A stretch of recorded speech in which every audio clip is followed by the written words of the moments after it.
Our guest today is Scott Hitchcock. Sunshine. And Scott Hitchcock was actually a Master Sergeant in the Air Force. 24-year veteran. 24-year veteran. We were very excited to talk to him. Learned a lot about the military. He's got an incredible story, a lot of interesting things that AJ and I had no idea about. More than anything, the type of guy that comes out of a military background like him just made you really proud about just military men and women. Absolutely, period. Absolutely. And we had one sitting here with us today. Yeah, and it was a really great experience, and I hope that everybody that listens to this podcast gets the same thing that we did out of it. The reason I said Sunshine is that was his nickname in the military. Scott Sunshine Hitchcock. Here he is. Crack a beer and kick it back. It's the Laid Back and Lazy Podcast. All right, hey, how you doing, Scott Hitchcock? Doing good. Glad to be here. Yeah. Excellent. Hey, man, we really appreciate you coming down and sitting down with us. You've been a good friend of mine. Sean doesn't know you very well, but we're about to change things today. Kinda. So, one of the things that we were talking about really wanting to ask you is you're a retired Air Force guy, right? Right. What rank did you retire in? E7. Master Sargent. Master Sargent. Mm-hmm. So what we want to do is rewind that all the way back, I think. Yeah. Well, first things first. Yes. Let's talk about the respect and appreciation Absolutely. For men and women serving and protecting us across this land. Much respect to you. Yeah, we appreciate you. Thank you very much. Yes. Awesome. Yeah. Allow us to live the life what we do, the able to do music and able to raise families and things like that. I have family members, friends that are veterans, active still. Yeah. And it's a special thing, and respect is there, big time. Yeah, it's very much so a different lifestyle, right? When I to start it all back, like you said, to rewind it back to when I was a kid, never thought in a million years I'd join the military. No? No. I was actually one of those things getting the yearbooks when they say, hey, who's the most likely to do this? I was like, most unlikely to ever join the military. You were a class clown? Yeah, somewhat. Yeah, I was a lot of that. You know, I don't get that from him. I was a swimmer, diver, you know, I just flowed to my own music, you know what I'm saying? I didn't have any kind of real. Could you do a gainer?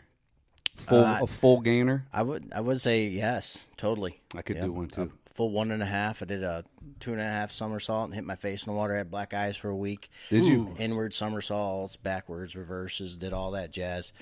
And I also swam. You know, I did a bunch of those things. Okay, I got to ask this. As a macho military guy that you are, when you were in high school swimming, did you shave your legs? Of course.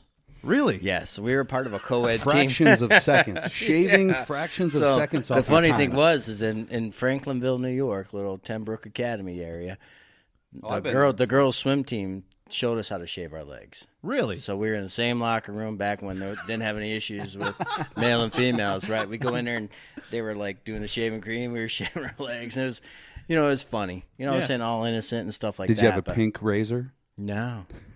Yeah, was it Bic back then? I don't know. A was Bic? Bic? That sounds right. Those old disposable yellow ones, those old school yellow ones. Yeah. But yeah. So, fast forward a little bit, you know what I'm saying? Graduated high school, worked at UPS full time, worked a bunch of other jobs, went to school too. And then what can Brown do for you? That's right. So the strike they went on is, the strike back in 1994. Okay. Yeah. And then, my mother passed away. Everybody has a reason why they join the Air Force. So I don't care who you are, what military branch you join. It doesn't have to be the Air Force. It can be any branch. It's always a reason what brings you to that door or what reason you join. There's always that purpose. There's just something that draws you in. And I needed to get away. A lot of people do it for service. They do it for money, or my dad's done it. And there's a lot of there's a lot of history there. My Uncle Larry was in the Air Force. My brother wanted to join the Air Force. My dad was in the Army. My Uncle Bud, he was in the Navy. I never really thought I'd ever do it, to be honest. Actually, the funny thing is that when I went to the recruiter, I was actually going with a buddy because he said he could get advanced rank to join the Army.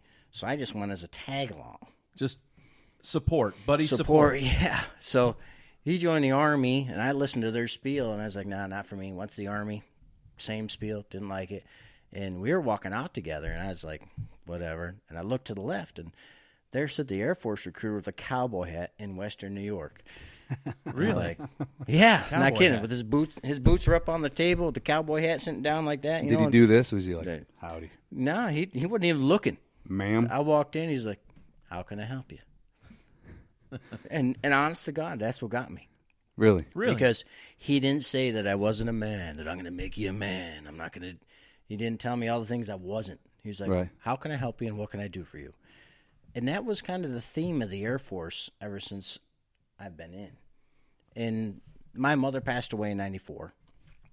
And that was a big proponent of me wanting to get away from New York. My thing is I've lived a lot. And I wanted to get out of Western New York. And I wanted to see different things. I wanted to experience different things in my life. Yeah. And because of me. Not because of anybody else, just because of me. Yeah. And when my mom passed away, she was my heartbeat. Mm-hmm. I was a mama's boy. I'll admit it to anybody. I was. My dad and I were close, but it was me and Mom. Right. And I think in order to find me, I had to join the Air Force. It was just one of those things. It was meant to be. So you're in high school. You go to recruiter. You see the guy with the cowboy hat. You Out of join- high school. Out of high school. So you're Yes. out of high school at this Yes. point. Okay. Were your legs still shaved? No. Okay. No Actually, shaved legs. I was actually in college. I was in college at that point, going for Okay. computer science back in the day. What college? Yeah. Jamestown Community College. Jamestown Community. Yeah, Okay. it was a small little community college in the town I only in. The main campus was in Jamestown. Go And- Rugrats, right? Yeah, Or right. whatever it was called. Don't even know what it was called to this day. Go Rugrats. And it was dude, I was flipping pizzas, Renna's pizzas. I was throwing pizzas. I was working at True Value. I was working at UPS. I was working at Tops Friendly Markets, and I was going to college at the same time. And I was living on my own in my own house, Working. working, living life, and it was hard. Yeah. You know what I'm saying? I was making, people complain about minimum wage right now. I was making $2.75 an hour. Ooh. Wow. Yeah, consider that.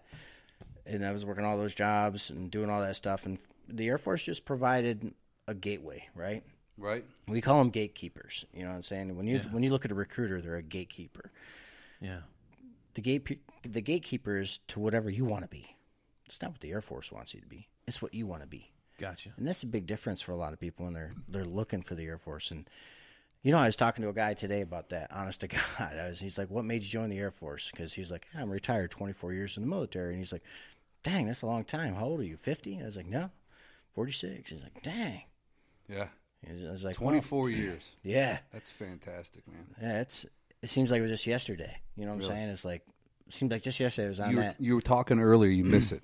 I do. You miss it. I A do. lifestyle I mean, thing. the camaraderie, the waking up, knowing the purpose. You never know what you're going to wake up to, man. There's like when I was at Moody Air Force Base, Georgia, we'd be sitting in bed. And I'd be sitting there, I'd be laying, looking at the ceiling, and I hear, Yep. it's a C5 landing. And I get up, I'm like packing my C2 bag. I'm like, I'm gone. Because you just know something's going on somewhere. Okay. Yeah, and there's only 2 squadrons, and the chances that you're not it is not good. Especially because when you're part of that team. Yeah. You're part of that team of the guys they always call when they're going to take you overseas or they're going to do something. And it's like, yep, you know it. It's coming. And sure enough, ring, here's your report. You knew by the sound. The sound It of was this, a C5. C-141, C5, you know the sounds when they Really? land. Yeah, you do, because you're so close to the base. You just are. And So let me ask you. You joined and you went where? Where to Georgia? Lackland Air Force Base, down in Lackland. San Antonio. San Antonio. Yeah, Texas. that's a great description too. You think so I left in a blizzard thunderstorm. Jim Cantori always says, "Oh, thunder snow." Back in 1994, 95, when I joined the Air Force, we took off in thunder snow. It was like snowing like a bat out of hell. And then, it was like thunder. And then we landed. It's like, man, what kind of start to my Air Force career is this, right? So we took off, and I got like snowsuit and moon boots on. I'm like flying to San Antonio. We land in San Antonio. It's 85 degrees. at 9 o'clock at night. Wow. Yep. I'm like, damn. Wow. 85 at night. Yeah. What's it going to be in the morning? I know, right? Yeah, exactly. So, it's funny because you get on that bus. Yeah. And at that point in time, and every military member that if you walked up to them and you said, hey, when did you know you joined the military? It's when you got on that bus. Really? Oh, yeah. No turning back. No turning back. It's And the bus took you where? to Lackland, right to basic training. Right to basic training. Yeah, and your TI, your technical instructor, is sitting there looking at you, mean Gene, just sit your, back in the old days, man, I could say some words, but it was like Going like this, you ain't worth yeah. the gum on the bottom of my shoe, Sit your boy. beep, beep down. Yeah, yeah. I own you. Yeah. You're mine. You know what I'm saying? You're like looking out the window. What the hell did I do? Really? Yeah. There was that first week in basic training. There was many times that I looked at, why did I do this? Yeah. What purpose did I think I was solving? I doing bet. this? I bet. I mean, because basic training, and when I explained it to people, so I was in recruiting for 17 years. And those 17 years, you start out as a regular recruiter right off the bat. You're like right out of recruiting school, loving life. You're blue. We call them blue. You're Smurf. You're like screaming Air Force. You're like, yes. Everybody you talk to is like, join the Air Force.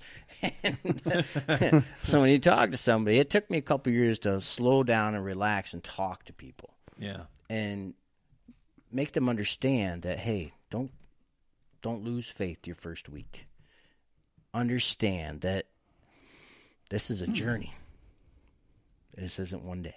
Is there and excuse me for interrupting. No, you're fine. And Jerk. Just so I want to make the You listeners impolite jerk. I want to make sure the listeners can hear you. Can you move your mic over just a few inches? There you Right go. there. Yeah. Okay. Don't be afraid to get right up on it. Yeah, That's I know. right, yeah. It's really, now I'm really close. But anyway, sorry for interrupting.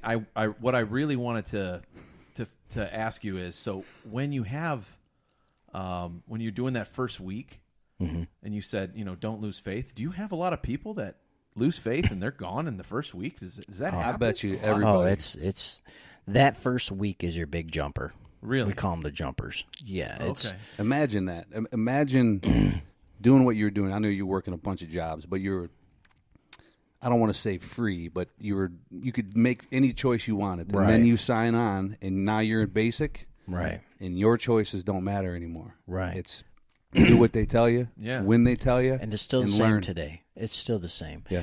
And the big thing is to remember that and a lot of people are like, oh, the generation today and blah, blah, blah, blah, blah. Right? You hear it all the time. Right. No, when I joined, we probably lost 10, 20% of our flight.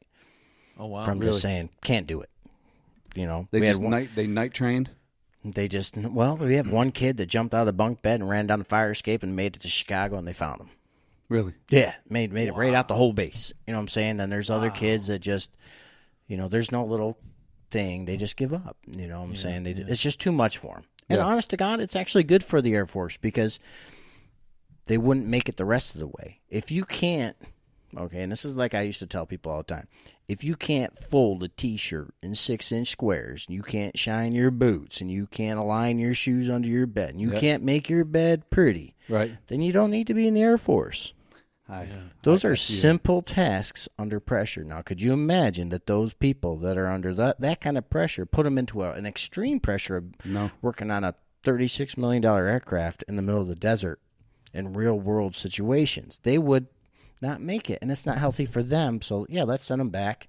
Let them find a different career and let them be something else that's great. Right. Yeah. You know what I'm saying? Kind of weeding out the weak. Weak for that situation. The ones that aren't fit for the military. Maybe not fit for that. For the military. For the military, yes. For the Air Force. And that's hard to say because a lot of people are like, oh, the Air Force is a bunch of weak guys. No, it's just the fact that it's situations, right? Let's ask. What is that? What is that sometimes you hear people say, it's the Air Force. The Air Force is a real bear.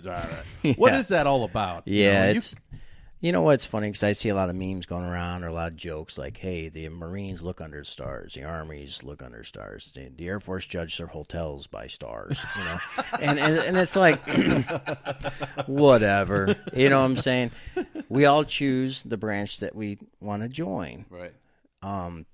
What you want to do when you're in is different. A lot of people don't really understand. Like, people join for different reasons. I had a nephew. Everything I said to that young man, I was like, look, the Air Force is this, and this. The dude just wanted to join the Marines. Yeah. Mm-hmm. And you know what? At some point, you just got to say, dude, be the best Marine that you can be. Sure. Go kill it. Sure. You're totally for it. Go be the best Marine. I've had kids in my office as a flight chief, you know, when I'm in charge of all these recruiters for Ohio. And I'm like, look, man, he just wants to be a Marine. Let him go be a Marine. Let him be an Army guy. Let him be in the Navy. Let him be in the Coast Guard. Don't dismay the Air Force. Don't force them. Yeah. Yeah. We're not hurting. Right. I mean, there ain't no reason to do that. We're not needy. Let them be what they want to be. Go find somebody that wants to be blue, Right. that wants to be in the Air Force, and then we'll make them better. You know what I'm Right. saying? That's the big thing. Is I don't care what company you work for. Find the people that are going to fit your situation the best. Yeah. And then grow. It's a learn. fact. Yeah. It's a fact. Yeah. Make them. Yeah. I don't care what company you're in. Sales, engineering, mechanics, plumbing. It don't matter. It's the Find right the person that people. wants to be with you. Yep. Yep. If you can find those people that want to be with you and then make their life great, give them what they need to prosper, you'll have such a great system. Yeah. You know, it is what it's like when I when I started recruiting, we had a team of like 6 guys recruiting, and it wasn't about just one person. We want to be the best recruiting team possible. Yep. You know, and that kind of instilled me when I started growing in recruiting, because you start out as a regular recruiter, like a street recruiter. They call them on the bag. You're just a sales guy, right? It's just like selling insurance, man. You're just sell. You're trying to get every kid in the world to join the Air Force through your office. Did you have a quota? Of course, yes. You did. Mm-hmm. Okay. Yeah, you get monthly quotas. Back in my day, I don't know what they're doing right now. I can't speak for them right now, but I'm sure they still have a quota, whether it's a flight goal or a squadron goal or something like that. The Air Force has a goal, and they break it down and they give it to everybody else based on need. And so my goal was between 2 and 4 a month. Okay. And then everything else was lead generating activities that meet up to that. And what that means is you had to make so many phone calls, so many school visits, so many appointments, so many interviews, so many people going to the MEP station, because I don't know how it is now. Well, now with all the different things that are going on, especially with COVID, it's got to be a nightmare. Right. But back in my day, it was like asthma, allergies, that kept you out of the military. Now you got COVID. You got, Right. I mean, you got. I don't know how they're doing it right now. To be honest, it's crazy out there right now. And the MEPCOM, where you go to the MEPs and you take the physical and you stand there and you have the doc and you're like, hey, if you lie to me, you're going to prison. He does that very well, by the way. Yeah. $10,000 or 6 years in prison. Do you really trust your recruiter? I mean, that's what he does. I'm not kidding you. It's in paper. Really? It's on the wall. There's a wall. $10,000 fine, 6 years in prison if you lie to me right now. No matter what your recruiter told you, you're going to prison. Oh, wow. Yeah. So you think when you're a recruiter, you're sitting there, you're like talking to the young man or young lady, like, look, you're going to go to MEPS, and they're going to tell you it's $10,000 fine, 6 years in prison if you lie to them. We've talked about all these 9 million medical questions. They're Right. all no right now. Is that true and accurate? Yep. Okay. Yeah. I'm good. Double I'm checking. Good. I'm good, sir. I'm good. They get to the MEPS. 1 second. Yes. It's hilarious. And then, The pressure. The pressure's on them. They're disqualified from stuff that they didn't even know they had. You know what I'm saying? I had an itch on my back. It might be psoriasis. It was the measles. I had the measles. Oh my God, man! It was crazy, the stuff you just hear from people, and it's like, and then you have the gentlemen or the ladies that come in. They're like, "No, I've never been arrested in my life. I don't have any law violations." And then you're like, "Cool, great. We call those clean and green. These are good kids, right?" You send them up the MEPS, and the background check comes back, and like, Man, what do you do in West Virginia? You're from Ohio. What is this? West Virginia? Come on, man. You probably heard every excuse in the book. Oh, yeah. Well, I thought you said you were clean. Yeah. Well, you understand, Sarge? I didn't think that was going to show up. It's on your record. I mean, come on, man. How many change. people really think that when the judge says, "Oh, this is sealed"? No. It's sealed against Renna's Pizza or Domino's or McDonald's. Not the military. Not the military, man. Come on.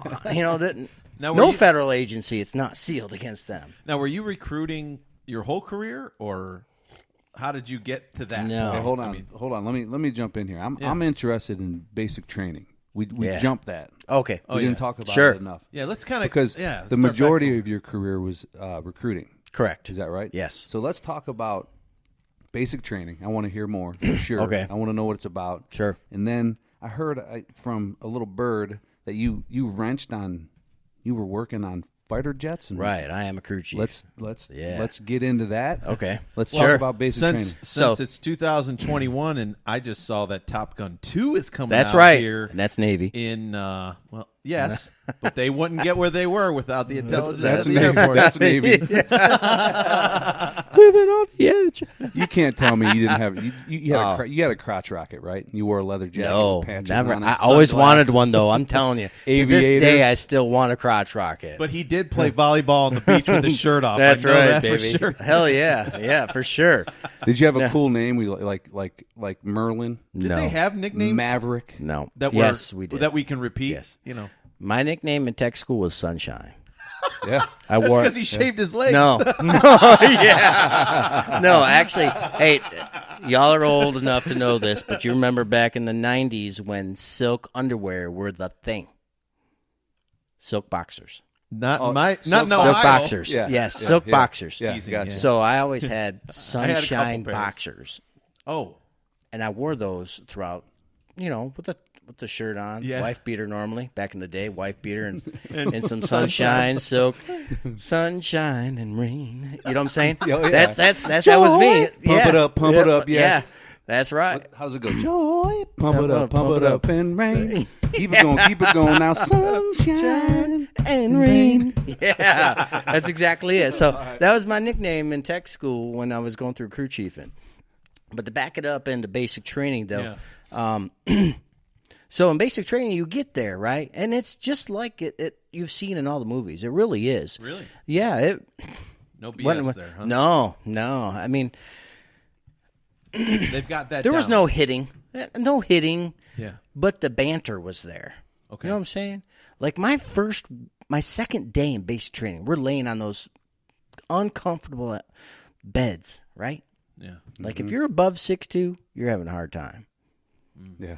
I mean, they're hard. Just single platform, little white bed.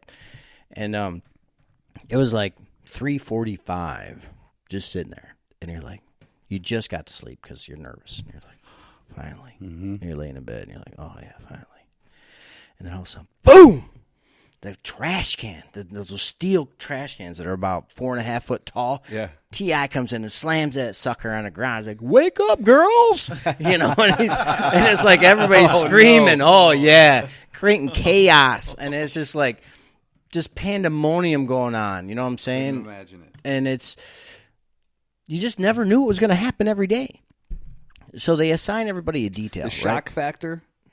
Oh. Is that part of the training? Like anything can happen at any time. Right. Be ready. Yes. Be ready. Be ready. Okay. Every second's a different second. Okay. I mean, they're trying to get you to be able to be secure in any situation. Okay. But they're trying to do it at the smallest situations, Mm-hmm. right? I can't believe that your shoes aren't aligned. Yeah. You know what I'm saying? And then you're like, I can't believe my shoes aren't aligned. There's a scuff in your boot, you dirtbag. And that's nice saying that. But it's like your hangers had to be equal distance apart. Really? Every hanger in your closet. Oh wow. Yeah. Detail. Complete detail. Man, we would sit there with tweezers, 6-inch squares, your shirts. I wish I had one here. I'd fold it for you. Nobody ever forgets that. If you're out there and you know it and you were in that time frame, you know what a 6-inch square and how to fold your T-shirts. I can still do it today. Now they roll them. Right. Wussies. So, but they roll their back in the day. You would fold that T-shirt and use tweezers to try to get that thing in a perfect square because they could only be so high and so thick. Really? Yeah. Man, we would sit there with water bottles. We'd heat up our water bottles to get them nice and thin them out and stuff like that and get them on there. So everybody in basic training also had a detail. So you had the Mouse House. That was the guy that always had to go to the TI and he had to take notes. Write down stuff. You had shoe liners. You had latrine queens. Your latrine queen was in charge of the bathroom. Yep. So I always tell my boys in the morning, it shouldn't take you 10 minutes in the shower. I could get 60 dudes in and out of a shower in 5 minutes. What is taking you so long? You know what I'm saying? There's no Jergens in there, so come on, let's go. Right? So, but yeah, I mean, we would take 60 dudes and we'd get in and out of the shower in about 10 minutes. You just in there and you had one guy holding the towels. Then everybody be naked in a line running through the shower. Use one shower head. Everybody wash, go through that one shower head, and it was just like it was like a auto factory, man. You just in and out. Right. You'd only use one bathroom, one toilet. That way, it was always clean. So it's detail, detailed, efficiency, cleanly. Yes. And it's also be ready, on your toes. Anything can happen at any second. That's right. And basic training is getting you ready for the situation where situational awareness. You're in a war, and you need to count on each other. Right. You need to depend on detail.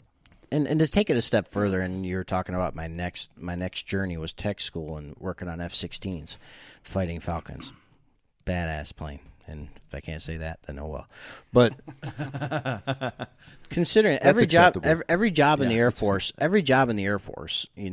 there's different jobs, and every job is really awesome. You know what I'm saying? No matter what you want to do, whether it's working on F-16s, you're a carpenter, you're a mechanic, or you're a doctor, a nurse, that's you. Yeah. You picked it. Love it. Enjoy it. Be the best you can be in that job, in that time, in that era. And mine was F-16 crew chief. So when I went to tech school, I knew nothing. I could barely read a ruler. Honest to God, I could barely read a ruler.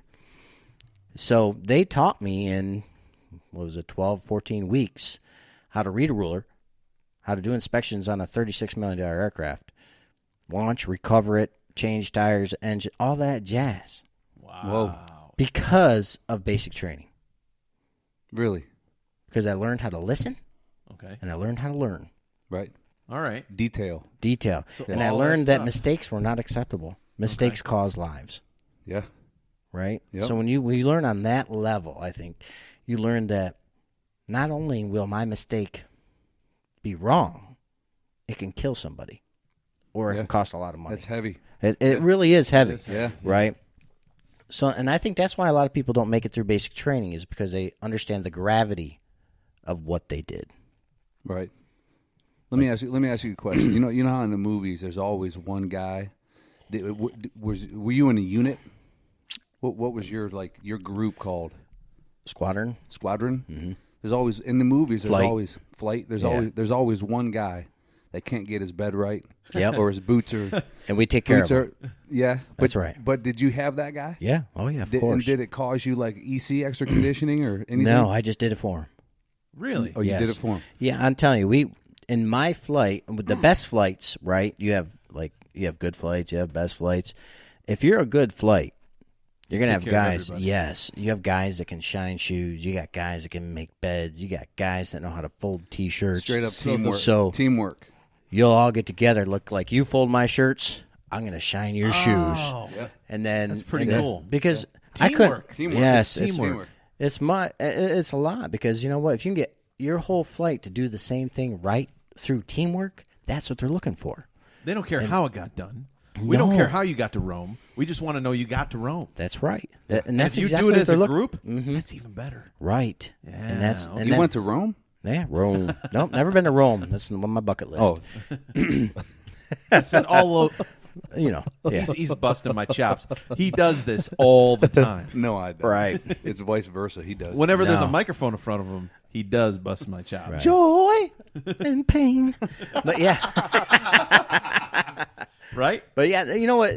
Sunshine. I showed my wife the other day. We sat down and we were talking about basic training because sometimes I go back and I'm looking at things and I'm like AC/DC, right? Back in Black. Oh yeah. And back in Black. If you ever look up Air Force basic training in AC/DC, they have some videos that Really? Yeah, during my time in the 90s, that's all they played every time you went to the base theater. That was the start to all your briefings. Thunder. Just to get you all pumped up. That's exactly, guns going off, tanks blowing up, and then the F-16s over Baghdad just plinking all the freaking tanks and stuff. Man, it was bad. Yeah, and it just gets you in the mood. Everybody's ready to go. Ready to rock. But yeah, that's for sure. All right, so let's get back to your tech days. Sure. Right? You were talking about, and I took us in a different direction. My bad. That's all right. About the movies, and that I was talking about your flight, and the one guy that always couldn't get his bed right, but right. The Air Force works as a team. That's Teamwork right. to get it you done. have to. Right. So Now, you're talking about learning in 12 or 14 weeks or whatever. Right. What you needed to learn, and you took it to heart because if you made a mistake, it could mean a life. That's right. That's where I interrupted you. Right. Yeah. You're so the best way that I used to talk to young people about being a crew chief is it's just like NASCAR, right? Mm-hmm. You got the crew chiefs like, all right, coming around turn two, and go high, right? And then like NASCAR? That just like NASCAR. So the crew chief is in charge. Yeah, NASCAR is in charge of that car, right? He's in charge. Everything goes on the car. Change the tires, change this, put this much pressure in. Was his name Ricky Bobby? Yeah, Ricky Bobby. I'm on fire. But so with the aircraft, the same way. As crew chiefs, we're in charge of that plane. That's my plane. It's not the pilot's plane. It's my plane. Yeah. He gets to fly my plane. So don't bring my plane back. Crap. You better bring my plane back. Gotcha. So really, yeah, it really is, and it's a really unique relationship between you and the pilot. You know, Captain Joe Speed. I don't know if you ever remember Speed, that was a NASCAR racer. His brother was an Air Force pilot. Really, he was my pilot at Moody. Really? That's cool. That is cool. That's really cool. Yeah, so one got to drive NASCAR and the other one got to fly a plane together. Who did he drive for? Remember? Oh, I can't remember. I'll Google it. I'll Google it. Well, they were definitely into speed. We can tell speed, you right? That much, yeah. That's right. I feel the need for speed. Yeah. Now you see me? Now you don't. They can't see me. Yeah. So it is a special arrangement because as a crew chief on a plane, you have, and let me go back to the team concept, right? You have avionics, you have crew chiefs, you have hydraulics, you have fuel guys. Everybody's part of that team, but it's my plane. Yeah. They all have a specialty. Yes. Okay. My plane can't fly without any of those guys. You know, if something goes wrong, they call them, red ball. That's what they call them when you're on a flight. I got a red ball on Echo 5, 2071. I need you here now. Over. So, over. Yeah, over. And then the expediter guy comes out in a little blue truck. He's like, he comes in. He's like, what's wrong, Chief? And I was like, I got something wrong with avionics. And he plugs in a computer. And he fixes it. Good to go. Boom, gone. You know what I'm saying? Yeah. Really? Cool. And, I mean, because you might have 28 aircraft and you only fly in 18 for that day. So those 18 have to hit the air. Okay. And we're practicing, right? We're just practicing in the United States. We're just practicing for war, for the real game. Yeah. But when you get overseas, and like I'm sitting in Saudi Arabia, live missiles, live bombs, protecting men and women of the Army, Navy, and Marines that are on the ground. So what's the thought process? What goes through your head when you go from the training and now you're in Saudi Arabia? Do you tick it up a notch in your brain too? Or, of course. Or are you already there? Or are you uber focused? Yeah, I mean, I think. Let me take it back. I was got on a C-141, right? We got jet engines in the C-141. There's probably 60 other people in the plane. We're all laying on the ground. It's cold as hell. We're flying to Saudi Arabia on a C-141. If anybody's been on a C-140, they know what I'm talking about. When you fly on commercial airlines, you don't hear the whistling. Yeah. Right? The hydraulics of a plane. The whole way. You heard it the whole way? The whole way. How long was that flight? It was like 22, 23 hours. Oh, right? No. And you heard this? Yeah, the whole way. And it's cold. You're laying on the floor. Jump seats. No pillows? No pillows. No blankets? Nothing. No. C2 bag, that's about all you got in your neighbor. 22 hours. Yes. Man. So we landed at Moron. We call it's Moron. It's Moron Air Base in Spain. We landed there first, and we were on the Avon team, which means you go before everybody else. And then you're just basically there waiting on the planes to come there and then jump to the next station. But when you're right though. I mean, it's like game day, right? You got preseason, right? Football. Okay. Let's talk football. You know, you got preseason games. You're kind of half going. You're like, yeah, this is how you do this. Yeah, I'm going to block this way for this pass. I'm going to hit this linebacker. It's the same way when you get to Saudi Arabia or any other forward station. You're like, this is for real because people are really dying here. You know, this isn't practice, man. There's people out there that are depending on my aircraft to protect them. It's serious business. Your serious expertise. Business. Yes. Yeah. You better be on top of your Our game. team needs to make sure our plane gets off the ground to protect men and women of the other branches or other countries, whatever it is that we're doing. And, I would say it puts your blood at a different boil rate. If you can't get your plane off the ground, people are dying. That's right. That's basically... Well... Yes and no. Or people can't do their job. That's right. Okay. That's right. I mean, it becomes more stressful, you know, because we always take enough planes to make sure that we have backups. You know what I'm saying? So if your plane craps out, you got to run to another plane and start the process over and get that one going and get that pilot in the air. And then come back to the other one. And fix that one later on. Yeah, it's crazy, man. How long did you do that? 7 years. 7 years. Oh, really? Wow. Yeah. And you loved it. Loved it. How long were you in Saudi? On and off for 5 years. On and off for 5 years. Yeah. So we started out, you go there for 4 months and come home, and you had to take like a 30-day, 45-day break, and you go back. And, man, every time they asked me, I was like, ooh, let me go. I was always picking to go because I didn't join the Air Force to stay in wherever in the United States. I want to go see the world. Yeah. And that's, you know, you can join the military to come back to Ohio or come back to New York. No, you join the military to go see the world, man. Yeah. You don't. I mean, I'm in Georgia. Yeah. Okay. No. If I want to be in Georgia, I'd have moved to Georgia in the first place. Right. You know what I'm saying? You join the Air Force and the military for other reasons, you know, whether you're getting your education or you're going overseas, getting training. But, yeah, that was my primary purpose individually, was to see as much as I could and to help people because I'm all about helping people. You know, I was a volunteer firefighter as a kid. I think it's just in me. Service is part of my life. I think that's internally what started that little engine. But when you see it for real, and it's kind of cool too. It's one of those things when you know before anybody else knows. You know, it's just like, man, I wish I could tell somebody. You're part of it. Yeah. And there's times you don't even know. You're just like, they're like, hey, guess what? I was like, what's that? We're leaving tomorrow. What? We're leaving tomorrow, just so you know. Like, what? Like, someone hears something.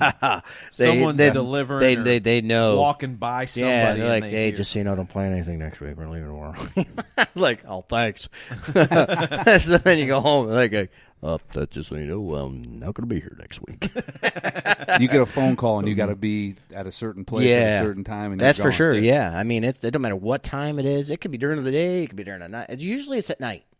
Honest to God, it's always about like 1 or 2 o'clock in the morning. Hey, Sargent Scott. Yes, it's time to go. Get your bags. Be here. 30 minutes. 30 minutes. 30 minutes. Boom. So you always have to have your bags packed. So, funny thing is that a lot of people don't pack their bags. Really? Yeah. You're supposed to pack it like you're leaving. So they give you extra stuff. So you have desert uniforms that you have to have pre-packed with toilet paper, all your essentials for 60 days. At least 60 days. Back in the day, it was 6 months. And a lot of people No, they put toilet paper and they say, oh, this is fake, you know. And then they get in line like, shit, we're really going. We're really going somewhere. Talk about a shot. Yeah, there's no cell phones back in the day, too, man. That was like 2003, I guess right? I should have put that extra roll in there. I thought they were joking. Sarge, I don't have underwear, whatever. I guess you're wearing your uniform. Is that what they say? Yeah, I mean, they're going. You're packing 20 packs of toilet paper. Yeah, with socks. Tons of socks. It's crazy, man. But, you know, from being an F-16 crew chief, loved it, right? Lived the dream, loved it. There was a point in which I had to decide for myself, did I want to keep deploying, keep going overseas? And what was next in my life? I was at that point where I had to make a decision. Is this what I want for the rest of my life, or do I want to try something different? And I'm a change guy. I love change. And so it's either being an attorney, what do you call those guys that work with attorneys? You mean like JAG? Yeah, working with the JAG. Okay. They do all the military stuff. attorney. Not attorney, but the guy below him. The assistant attorney. No, there's a name for those people. They do all the legal paperwork and stuff. I can't remember what the name was. So I applied for that, and then I applied for recruiting. And I got accepted into both. Oh, really? Yeah.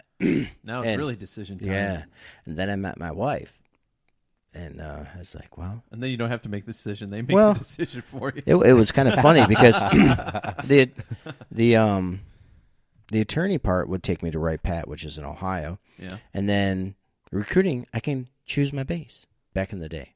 Oh, wow. You didn't get an assignment until you went to where you wanted to go. So I was like, oh, man, recruiting sounds great. I love talking to people. Who doesn't want to do that? Right? It's the second hardest class in the Air Force aside from special ops. Is it recruiting? Yeah. You're kidding me. Dude. How long was that training? 6 weeks. Yeah. It was 6 weeks. Wow. So I would have never guessed that So recruiting I signed up for this class, right, thinking, I passed English with a 64.8. But you're smarter than I am. yes. We established that. You is want to go to school. But so when I got the Use guys can read. I'm thinking, man, I get to go to New York, man. I'm going back to Jamestown, New York, and recruiting. This is awesome. So I'm driving my truck. I'm going to Texas, sent back to San Antonio, where I started my journey to recruiting school. I get there, and the dude has the audacity to walk to me, hey, memorize these first 4 pages front and back for tomorrow. If not, you're out of here. Really? Yeah. Holy smokes. Oh, boy. Front and back. You're on the spot. 4 pages. I was like, you out your mind. You did it. I was like, I called Jessica, my wife. I was like, look, this ain't working. This ain't going to happen. Yeah. And she's like, well, don't you want to be with me? I'm like, what? I thought for sure she was going to say, don't worry about it, honey. She's like, well, don't you want to be with me? I'm like, dang. I got to go back to studying, okay? I can't talk right now. Click. Yeah. There was no cell phone still. Thank you, love you, bye. Yeah. So I sat in front of the mirror reading, hello, my name is Sargent Hitchcock. Please have a seat. And I memorized, those first 4 pages. Was it like a script? Yeah, it was a 13-page script. Okay. And you had to memorize all that, drugs. They don't do that now. But you did it. I did overnight. it. You're damn right. Overnight. I read in the mirror. I wrote it down. I memorized it. Word for word. Word for word. No. Wow. No Guys sleep? missed it, too, the next day, and they were gone. We went from like 26 to 10 guys. They wanted to see who really wanted. So really the guy that threw that at you and said, hey, memorize this overnight or you're gone. Yep. Was he impressed? Jerry Gonzalez. Oh, he knows his name. He was impressed with you? No. Okay. He never said Just one thing expected. to me. Him and Chief Jones, Diane Jones, they were my Jerry twin. Gonzalez. Jerry Gonzalez. He was a car salesman afterwards. Cool Oh, dude. surprising. Yeah. The dude was on point. Let me tell you, on point. That's an old school thing. If I can point. sell young men and women to join Yes. the Air Force, I can sell a car. I'm telling you. Now, do you think his sales manager at the car place said, memorize all these cars front and back. I want to know the engine size, everything by tomorrow morning. No chance. No chance. No way. No chance. No chance. And the thing is that it's so serious, right? Have you used, possessed, sold, or been charged, cited, or held in any court of law since the day you've been born? Have you? No. You sure? I'm positive. Let me ask you again. You know what I'm saying? And it's like, and it's the same thing with drugs. Have you used, possessed, sold, or okay, cool. Wow. Let me ask you again. Now you're going to sign a document that if you ever say you did after this point, we're going to kick you out of the Air Force and take away every right that you ever had. Wow. Let me ask you this. It's serious. What was the toughest part? Getting the initial person to be like, yeah, I want to take the next step, or clearing them to make sure they were clean? It's always clearing them. Is it? Really? Yeah. It's always getting them to trust you. And I always say it's a trust factor. Trust. Remember that Circle of Trust movie? What was that? Fockers? Yeah, the Fockers. Meet the Fockers. Meet the Yeah, Fockers, you're in my yeah. Fockers. Yeah. Right? Gaylord? So Gaylord Gaylord Focker? Focker. Yeah, I used to use that all the time. I'd be like, hey, dude, look. What is it? I know you want to join the Air Force, and I want you to join the Air Force. Yeah. But are you in my circle of trust? Do you trust me as much as I trust you? Or are you going to set my roof on fire? Or are you going to go back home and live with mom and dad for the next 20 years of your life? Because in order for you to be in this circle of trust, I have to know everything. Yeah. You know? And that's the hardest thing because people want to lie.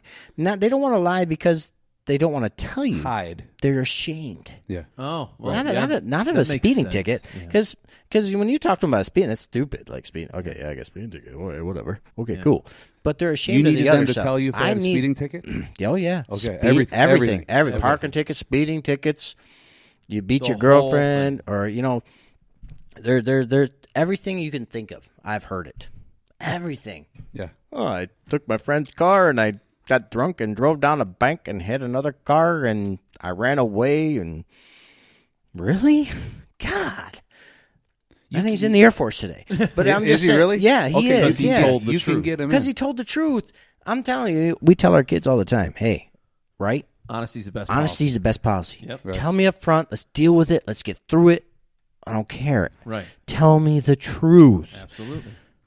In the initial interview, and I always do this, I said that I'm going to tell you just like I tell my kids, tell me the truth. Because if you go up there and you tell the CMO, the chief medical officer, and you tell them that you had this, this, and this, and you didn't tell me, now you're a liar. Yeah. Now they don't believe anything you ever said. Medical, law, anything. Now you're just a liar to them. Right. And they're going to kick you off the floor and send you home to mom and dad.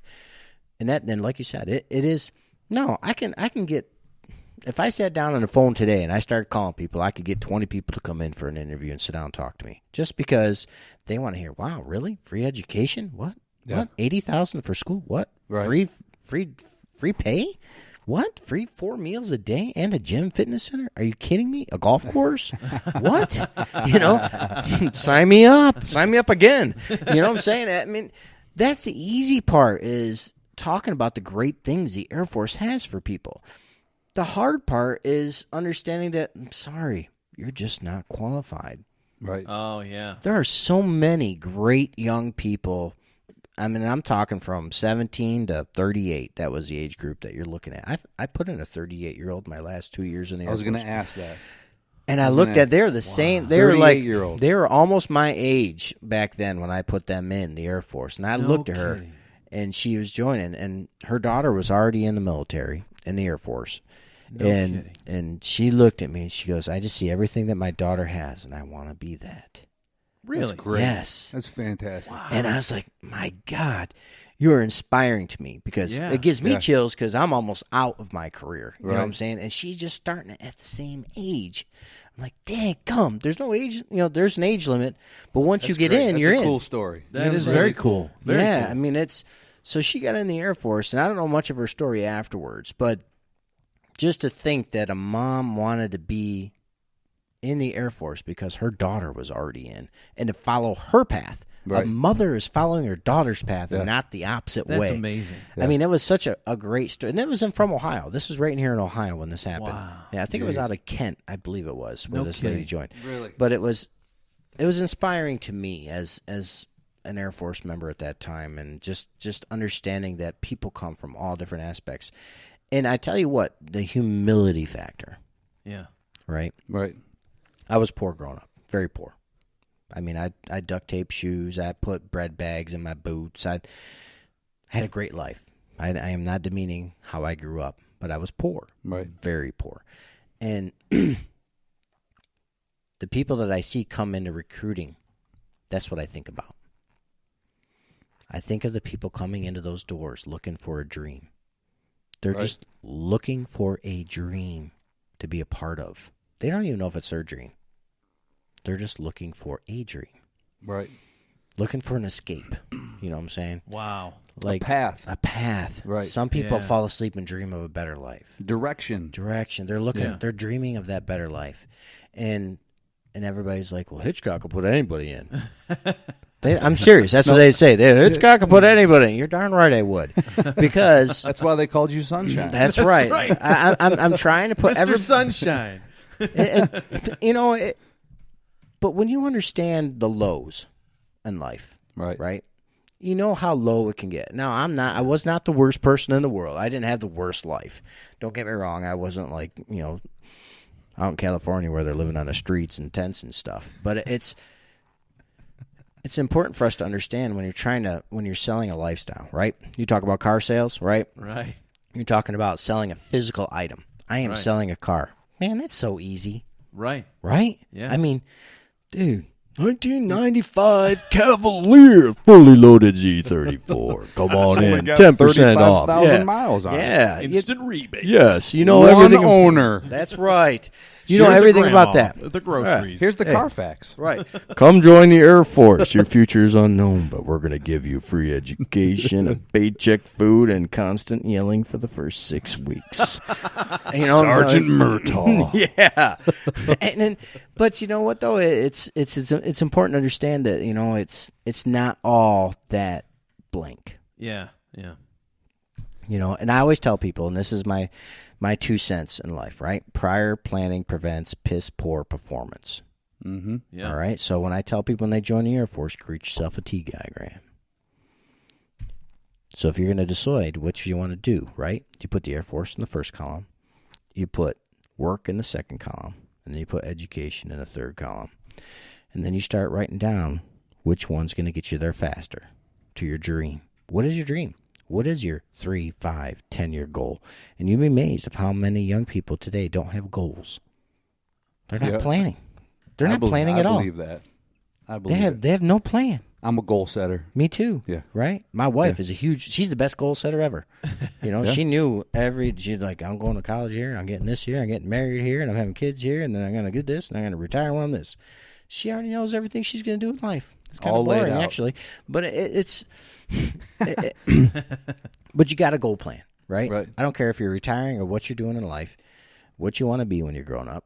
If you don't know what that is, then that's why you plan. So let me ask you this question.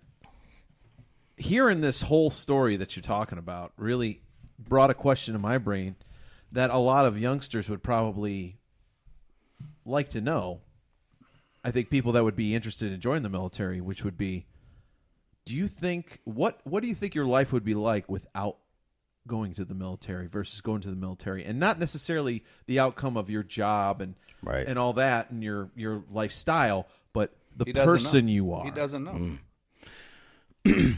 You know, have you ever thought of that? I do all the time, actually, because, you know, I was very self-motivated. I mean, mowed lawns, worked on dairy farms, worked in pizza shops, worked at True Valley, worked at Tops Friendly Markets, worked at UPS for a long time.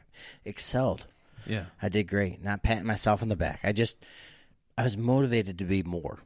Okay. So I think that if my mom didn't die, I wouldn't be in the Air Force. I wouldn't have joined the Air Force. So that was a me away from catalyst. the pain kind of thing, would you say? Or? It was a catalyst. It was. I mean, my fiance, I was engaged to my fiance, high school sweetheart, for a long time. We broke up, too, the month before I joined the Air Force. So I think a lot of times, you know, it's an emotional-based thing. Well, you were saying that at the beginning, that it was everybody's got a story. Everybody of why does. They do. Change. And you like, want to change. Change. And when I talked to, Get me out of New York. I had 9 recruiters, right? So I was in Canton, and I had 9 people that were under me as salesmen, right? I was in charge of their sales. I got to hear everybody's story. That was my thing.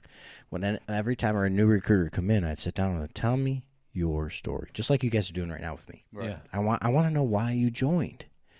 And they're like, what? What are you talking about, sir? I was like, I can't help you be a great recruiter if I don't know why you joined the Air Force. Because everybody's story helps them help other people make their story. And my story, whether it's sad or whatever it may be, a little bit of my story with everybody that joined the Air Force through me is part of them. Right. Yeah. Because you think about it, with every person that joined the Air Force through me, whether it was a nurse, a doctor, a dentist, an enlisted person, well, Sergeant Hitchcock said this to me, and this really touched me, and I ran with it. So, side story real quick. Yeah. Allegheny State Park, I was with Jessica, my wife, and my family. We were at a park, state park, just having a good time. And this really buff dude just walks up, no shirt on, just walks up. He goes, "You must work out." Yeah. I was like, "Where's damn. the gym?" This dude coming out, he's like, "Oh yeah, I'm not even flexing, bro. I'm kind of attracted to him. He's so nice." He comes up and he's like, what if he wears sunshine? He's like, boxer shorts. "Hey, Sergeant Hitchcock." Really? Yeah. Oh, no way. Yeah. Yeah, he came up to me. He's like, "What's up, buddy?" He's like, "Dude, you changed my life. I just want you to know that." Wow. I bet you there's a lot of them. He joined out of Jamestown, New York, and he became special ops. You know what I'm saying? Really? You didn't even recognize him at first. Didn't even recognize him. No, he was a skinny little dude that joined the Air Force. And now he's some huge dude. But I told him about it. That's I told him about planning. Yep. If you want to be this is what you got to do Goals. to get there. Goal plan. Yeah. Set your standard, man. Set your standard way up here. Like I used to tell people all the time, and I tell my own boys this: shoot for the stars. If you hit the moon, you did okay. Yep. That's, you know what I'm saying? That's great. You know what I'm saying? That's great. Don't shoot for Earth. You know what I'm saying? Set your standard really high. You know what I'm saying? I mean, maybe someday you want to own your own company, but maybe you only make it to general manager somewhere. That's still great. Right. There's a lot of great general managers that retire. Yeah. Maybe you want to be a doctor. Maybe you think you want to be a doctor. But you only make it to be a nurse. A nurse. Yeah. It's still great. It's still great. Yeah. There's great nurses out there. Yeah. And to go back to what you said, what do I think my life would have been? You know what? I mean, we think about parallel universes and we watch all these cool stories and cartoons and stuff that's going on about parallel universes. I would have been in service. Yeah. I would have probably been a cop. Fireman. Fireman. That had to do with EMT. I was already EMT qualified when I was a kid, fireman. I think I probably would have went that route. You know what I'm saying? The fact that you're driven and you're a hard worker and you're a goal setter, you would have been something, right? Yeah. But I just think I just love people. You know what I'm saying? And I might even got into sales because I love people. You know what I'm saying? I love helping people. Yeah, you're a good BSer. I am. Ask my wife; she'll tell you every day. Yeah, great BSer. Talk to Scott; you'll never get away from him. I talked to him. Blah blah blah blah blah. I talked to him for an hour. All right. I have no idea what he said because he's just BSing the entire. And a great thing, when you get out of, there's two different lifestyles with the Air Force, right? You have living on a base. And then you have recruiter life, where you're living in a community, just like you guys, where I live in a normal house, live off normal life. On a base, it's totally different. You're in a gated community. There's guards. You have tax-free base. There's food, tax-free food, tax-free clothes. different world. It's just a different bubble. Yeah. You're in a different bubble. Yeah. You know what I'm saying? When you come out here, I think I'm spoiled because I lived 17 years with normal U.S. citizens. I didn't, my first 7 years, I was in that bubble. Yeah. Whereas everybody went to work, everybody did this, and, everybody had the same lifestyle. But when you become a recruiter, I'm telling you, you become a different person. Do you? Because, how so? Yeah. You mean a different military person? Yes, yes. Because you have to live within the community, as the community, but you're never really the community. Right? And you're never really in that other bubble. Right. So you're kind of on an island. We're on both islands. Yeah. You know what I'm saying? Because I'm not from Ohio. Yeah. When I was from New York. So my first 4 years when I was in Jamestown, New York, that was my home. That means he's either a Jets or a Bills fan. Bills. We already know. Jets is New Jersey. Come on, it's not even New York. No. He sent a bunch of sunshine silk pants to the team. Yeah. No. Some sunshine, guys. Yeah. Ugh, Jets. No, but it makes you understand, like when you make a living in the Air Force and you get off base and you're living in a community, you understand where you're at with everybody else and what tier level. It's just a different. Yeah. You get a different feel for it. And when we moved to Ohio, and I'm going to live here probably till I die, but New York is great. Like if you ever went to Western New York, mountains, beautiful country, but the taxes are so darn bad. Right. They can't live a great life because it's so drawn down by the taxes. But out here, there's so much more for my kids. Like Jess and I have talked 100 times. Oh, should we move? Should we do this? Should we do that? But there's so many opportunities for our youth here than anywhere I've been. I mean, anywhere. I've been to Georgia, South Carolina, down in Texas. I mean, I think Ohio is one of the best places to raise your children. Job opportunities, college opportunities. I mean, you live where I live back in New York, you have St. Bonaventure, Alfred University. That's about it, within 100 miles. St. Bonnie. Yeah, Buff State maybe. I mean, most people probably go to Clarion or something. But out here, man, you look at all the colleges within a 100-mile radius of this point, it's crazy. I mean, there's so many opportunities for the youth around here to go get a good education. And like I told my two boys, they're 17 and 15, I told them, I said, look, medical, dental, law, engineering, or a trade. Mm-hmm. You know, Right. do those things. If you don't want to do any of those things, then join the Air Force, if you can. I was waiting for that. I was waiting. He didn't say it at first. Right. Were you thinking the same thing? I'm like, he said all those, but he didn't say the military. But then he adds it in the back end. Well, And I'll always with promote the Air this, Force. if you can. You know, and I look back at my career and how I joined. I joined kind of blindly because I didn't look at the other branches. That I just looked at the outward. You looked at a cowboy hat. Is what you Yes, looked at. I took a first glance at it. I would say to anybody joining the military right now is don't make a jump step. Look at all of them. Go in, do your interview, separate days for every one of them, and decide what you want to do and how they're going to help you. They're all going to pay you the same. And E1 in the Air Force makes That's the same just as how every it other is. branch. They all get the same benefits. Now, when you're looking at Guard, Reserve, and all that jazz, that all changes everything out. The Coast Guard's like Department of Transportation, Homeland Security or something. They're not even a military branch. But it's important for them to understand that I tell my boys is try college. And all my military recruiters out there are going to hate me right now, but this is my family, my boys. I tell them, if you don't want to go to college, then go to a trade. If you don't want to trade, then join the military. But if you want to go to college, try your college and do that stuff. But if you don't find it, then join the military because they're going to give you college after you decide what you want to do. Right. You know what I'm saying? It's really important for that. And they kind of, with the story that he's given us, it's almost like, and I don't want to use the word breakdown because it's not really breakdown. It's more of a build-up, right? But I think the story that you told me almost like stripped away all the noise. Yep. Said, for sure, this is who you are. Mm-hmm. That guy's this guy. That guy's this guy. That guy shines shoes really well. This is who you are. Mm-hmm. We notice this. We're going to guide you this way. You still have the choice. But this is who you are, and it almost gave you clarity. Is that wrong or no? It's totally right. I mean, they break you down in a sense is that it's you take a piece of clay. That piece of clay is great. Now they put it on a platform and they start to mold it. Clay is still that same person. It's still great. You're great before you join the Air Force. You're a great person. I'm not saying that. But we're going to mold you into something that we can use better.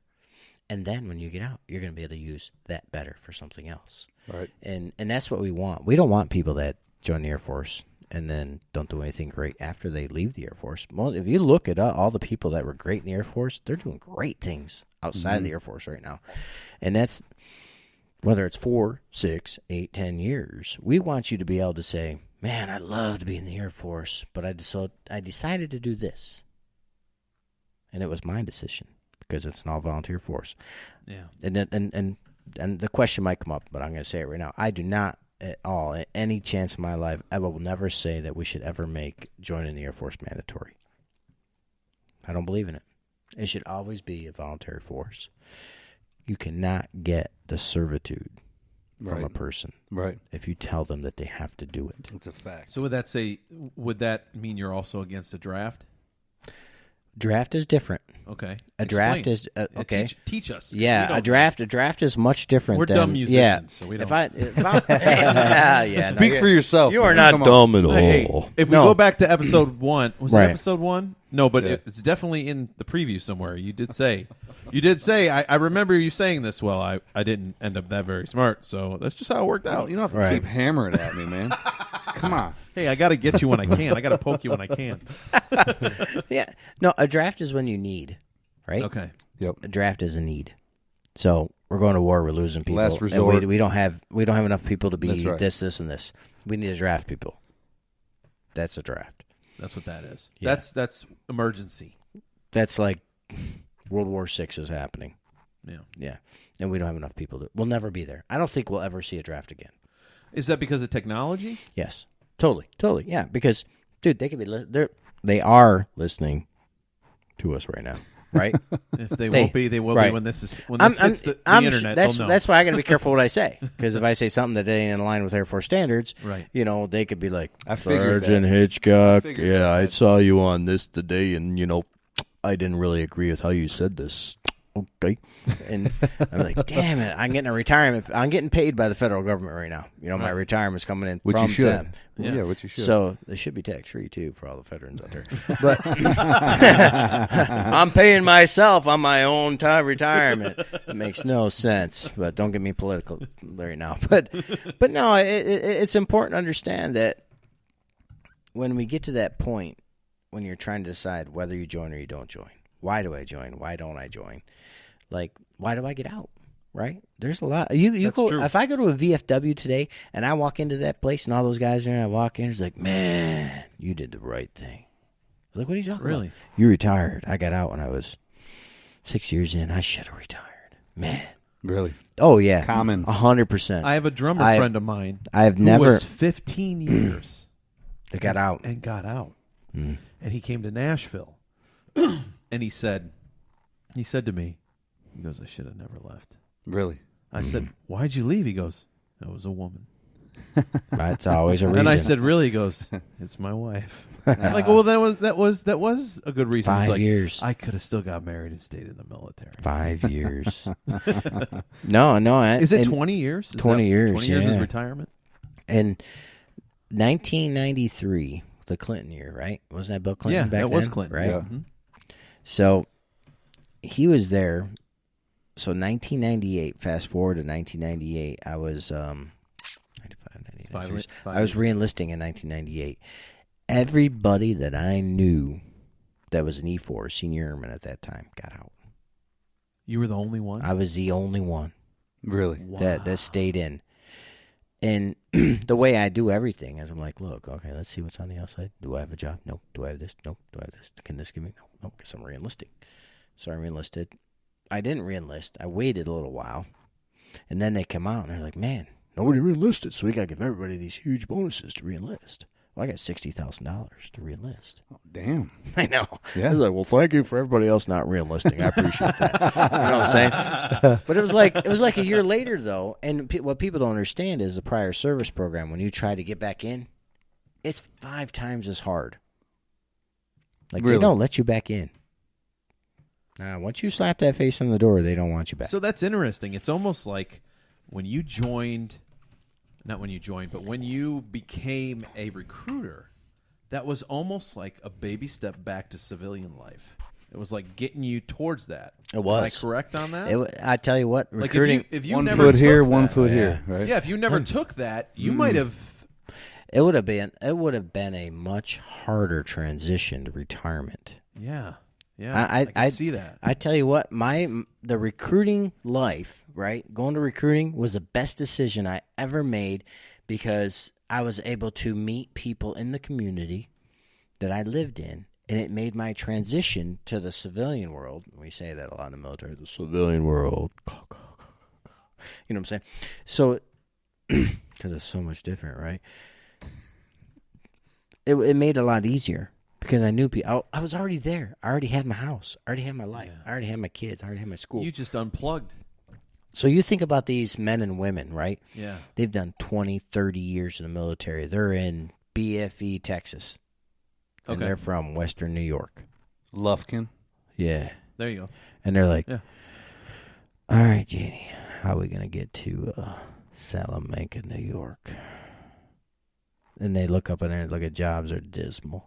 Like, now what do I do? What do I do? I mean, what do I do?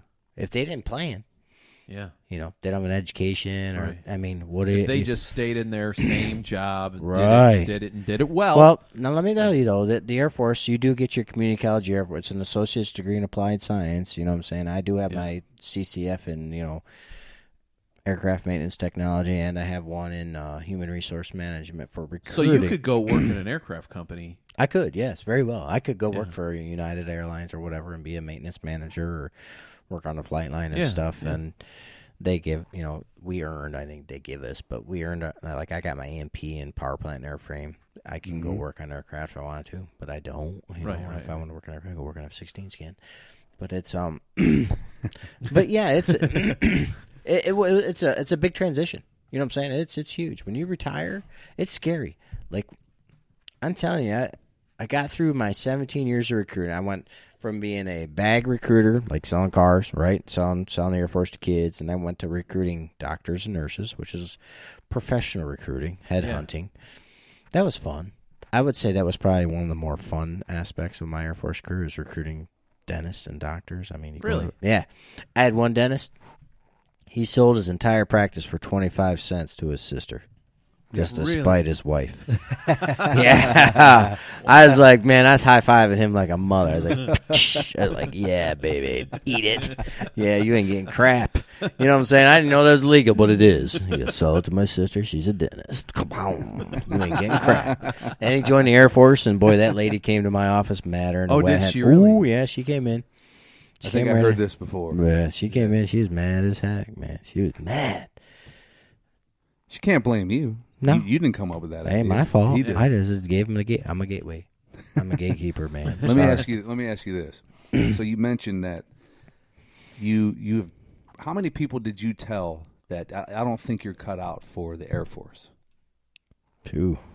Because and that's the first part of it. And right. Then what are there any common reasons why or how did you identify that maybe this person is not even if they were did you send away people that were clean, or was it always it depended. I mean, it's just a ton of reasons then, but you did actually let me back say, up. This takes me back to my interview to be a recruiter, right? Okay. So the guy calls me up. I'm at Moody Air Force Base, and Sergeant so and so from Murtaugh, Texas, calls me and said, "Hey, Sergeant Hitchcock." I was like, "Yes, sir." He's like, "I hear you want to be a recruiter." I'm like, "Yes, sir." He's like, "Why do you want to be a recruiter?" I'm like, "I want to stop all these stupid idiots from joining the Air Force that keep coming to my flight line." No lie. I was like, I'm so sick of getting idiots. I want to go out there and recruit some smart people. I want to stop the chain. And he's like, "You do realize that's not your job as an Air Force recruiter. Your Air Force recruiting job is to get everybody in and let the TI determine who's good and who's not right for the Air Force." Mm-hmm. I'm like, "No, I did not know that." And now that I do know that, that's a great idea. And it kind of, you know what I'm saying? You got to think on the run with that stuff, So when you get back to the other part of the question you asked, though, as a recruiter sitting in the chair, and somebody walks in, and he's Duffy Wallbanger, right? Yeah. He's about as made for the Air Force as I can't even say it. He's just not made for the Air Force. Like Daffy Duck, right? And he comes in, and the dude scores like a 95 on the ASVAB. And he has no law, no drugs, and he's never had a medical malfunction ever in his life. And you're like, I'm dear Daryl. Baby Jesus. He's perfect, except for... I'm Daryl. This is my brother. So then you Daryl. sit down and you talk to him, right? I'm Daryl. This is my other brother, Daryl. Right. This is the point at which you sit down and you say, "What are you doing here?" Really? Yeah. So there is a reason. Right. There's always a reason, right? I always want it. I don't care if you're the best applicant or you're the worst applicant. I want to know your reason. So this person, what was his reason or her reason? He just wanted to get away. Really? Yeah. And it spoke to me. Yeah. Hit me in the heart. Yeah. Because that was my reason. That was your reason. That was my reason. You didn't really have a reason. That was your reason? That was my reason. Yeah. I just wanted to get away. You know what I'm saying? Life of pie type of stuff, man. Just wanted to get away. And who am I to judge? Right. And he might be the next Chief Master Sergeant of the Air Force. I don't know. Right. And I thought about that, and then I've got flashback to that old Master Sergeant that said, "It's not your job, Scott." Mm-hmm. Do you understand that? I do understand that. And he made me understand that. So as a recruiter, you got to understand that it's never your job to disqualify. It's always your job to qualify. and someone else. The regulations. Then The regulations disqualify, not you. Yep. So when you have people that come up and say, I want to join the Air Force, but they just can't, right? Because of this, this, and this. But it hurts your heart. Like, I'm telling you what, there was a kid from Massillon, Ohio.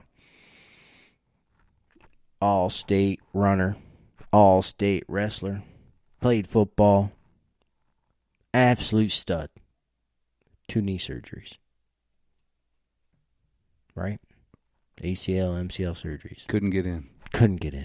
Because of that. Couldn't get in because of that. Because the possibility of a future problem with his knee, and the Air Force will not take the responsibility for that medical liability. It's a liability. A liability. Yeah. But that kid was the best damn person you could ever see, and he would probably been the best Air Force member you ever saw in your life. But they wouldn't take a chance on him. Yeah. It hurts. Crazy. It hurts my soul because there's a lot of people that get in or they're total lousy suckers. You know what I'm saying? Yeah. Sure. That's the worst part. You want to know what the worst part about recruiting is the lousy suckers that get in. Yeah. Because you can't disqualify them. But they're lousy. And that's not your job. That's not my job. That's not my job, get man. It's that's right. That's not my job. TI's job to tell them they're lousy. It's the TI's job to mentor them and make them great. You the scum on the bottom of my boot, boy. I know. There's dirt on the bottom of my boot that's better than you. You know? Here's the second question I was going to ask you. Did you? So the cowboy that hooked you in, with the hat on, and kind of his demeanor. Great segue. Did you apply any of that guy's demeanor and personality to your recruiting style, or was it completely different? This guy. Yes. What did the cowboy say to you? Yeah, definitely. Definitely 110%. Okay. 200%. Yeah. Yeah.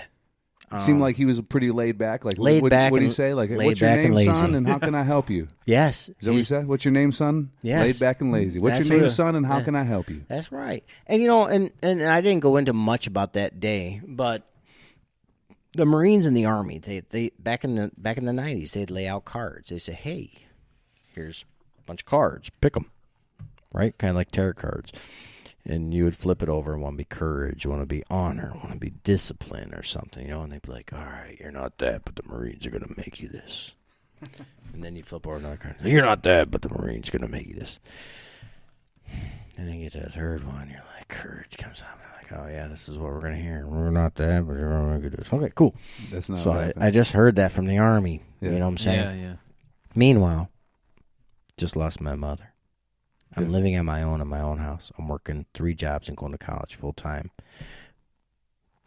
I had a couple choice words for that guy. Yeah, it's lucky that I even joined the military, to be honest, because I was walking out like steaming.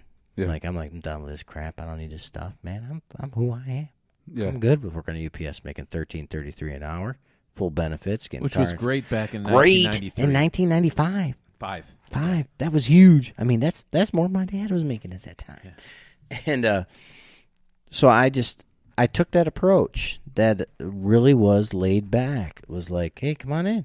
Yeah. Tell me, what's your story? Let me talk to you about what you want. What do you want?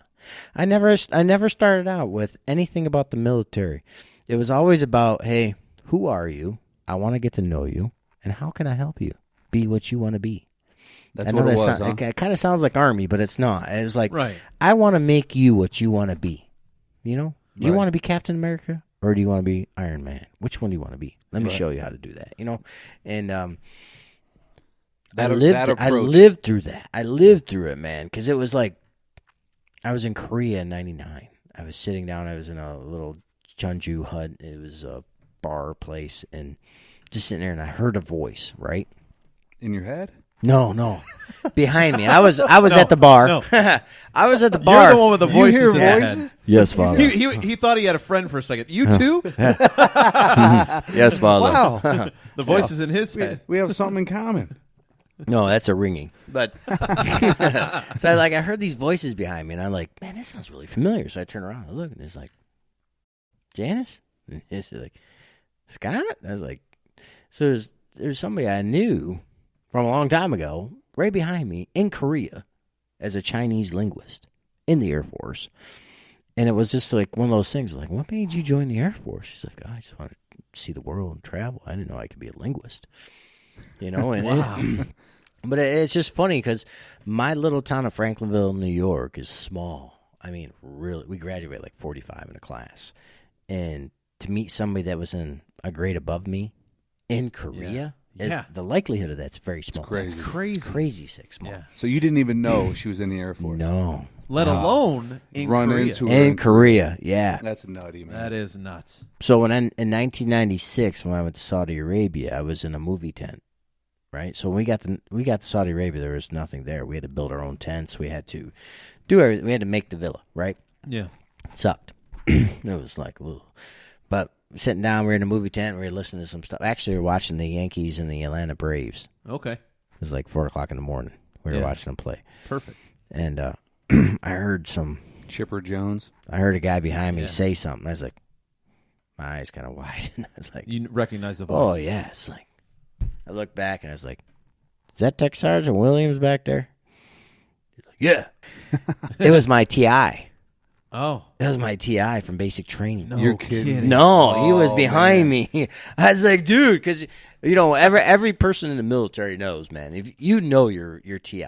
You whatever. You've heard it's- that voice. Yeah, way- you've it's- heard it so many times. It's like your mother's voice. The guy- I won't it's- miss that. I was like, oh my gosh. 'Cause I'm your mother now, boy. Yeah. You ain't got no mama now, boy. I'm your mom. I'm your mama. Yeah. No, but it's recruiting was probably, it opened my eyes to people. How many people need not just the kids, the parents. Okay, you need to elaborate on that one. What do you mean by that? There's a lot of parents out there that can't support their kids in the way they want to. You know what I'm saying? So Yeah. They can't give them join the military? They can't give them the future that they want their kids to have. And that's no knock to them at all. Right. None at all. But they just But they did their That's how job it as a worked parent, out, but they yeah. can't just get them any further. And they bring them to us, and we're their gatekeepers to make them better. And there's so many, and moms and dads that come in that are just, if you work in a recruiting station, or if you ever go down to one and you're talking to them and you ask the recruiter, how many moms and dads do you speak to in a day? Hundreds.